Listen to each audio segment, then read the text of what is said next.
22वां अध्याय। मैत्रेय जी कहने लगे, हे विदुर जी, जब कर्दम ऋषि ने देवहूति के साथ विवाह करना स्वीकार कर लिया, तब राजा स्वयंभू मनु ने ऋषि के साथ अपनी पुत्री का विवाह विधानानुसार कर दिया। तत्पश्चात राजा ने ऋषि से कहा, हे महात्मन, मेरी संपूर्ण संपत्ति एवं राज्य के मालिक ब्राह्मण और ऋषि मुनि ही हैं। इसलिए आपको यदि धन अर्थात सेना आदि किसी भी चीज की जरूरत हो तो आप मेरे लिए आज्ञा कीजिए, मैं तुरंत ही भेज दूंगा।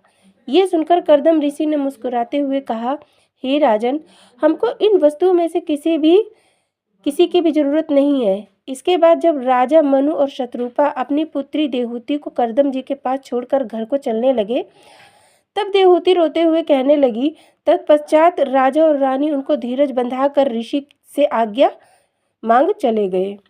सूत जी बोले, हे ऋषियों, देवहूति कर्दम जी की सेवा में तत्पर रहते हुए उनके प्रत्येक काम को बिना कहे कर देती थीं।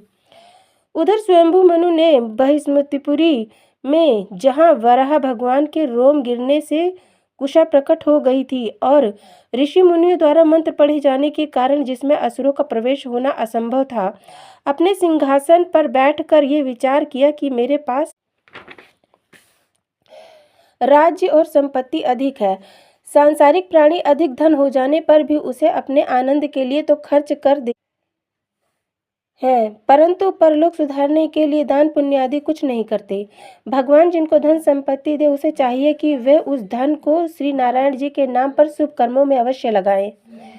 ऐसा सोचकर राजा स्वयंभू मनु ने हर साल विधानानुसार यज्ञ करना शुरू कर दिया।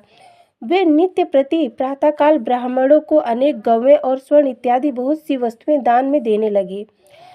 नित्य कर्मों से निश्चिंत होने के बाद वे साधु महात्मन और ब्राह्मणों के मध्य बैठकर श्री नारायण भगवान के गुणानुवाद और लीला कथाओं को सुना करते थे। जिस समय कोई साधु संत अथवा महात्मा पुरुष नहीं होते थे, उस समय वे स्वयं ही भगवान नारायण का ध्यान करते और उनके चरणारविंदों में मन लगाते थे। इस तरह 71 चतुर्युग पर्यंत उन्होंने राज्य किया। श्री नारायण जी की दया और हरि भजन के प्रताप के कारण अंतकाल तक उनका यश और वैभव जैसे का तैसा बना रहा। उनका कोई भी क्षण भगवत चर्चा एवं हरि स्मरण के बिना व्यतीत नहीं होता था। उनके राज्य में आवश्यकता अनुसार वर्षा होती थी और वृक्ष आदि हर समय फूल फलों से लदे रहते थे। उनकी समस्त प्रजा सुख भोगते हुए भगवान नारायण का भजन कीर्तन तथा स्मरण करती रहती थी। दुख का नाम तो किसी ने स्वप्न में भी नहीं सुना था। हमारा 22वां अध्याय खत्म हो गया तीसरे स्कंद का। जय श्री कृष्ण।